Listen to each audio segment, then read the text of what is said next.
ਦੱਸੋ ਗੱਲਬਾਤ ਕਿੰਨੀ ਹੋਊ। ਜੋ ਸ਼ਕਲ ਤੋਂ ਦੇਖ ਮੈਨੂੰ ਜੱਜ ਕਰਦੇ ਆ, ਉਹਦੀ ਖੁਦ ਆਪਣੀ ਔਕਾਤ ਕਿੰਨੀ ਹੋਊ।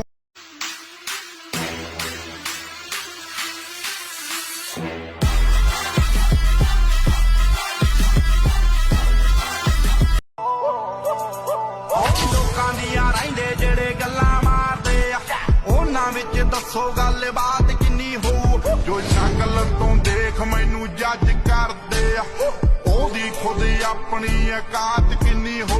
आवड मला ज्याची मी त्यालाच आणलं, फाईटीत मारले अर्धे ऐकून वारले। तुझ्या ग पुण्याला आता मी मानलं, डॉन सोबत फाचडी तर तू पण मग फोडली ग। आवड मला ज्याची मी त्यालाच आणलं, तुझ्या ग पुण्याला आता मी मानलं। शेजारची भिकारी महिना लागली डोलायला, तवा लागली डोलायला, तवा नवीन पोपट हा लागला मी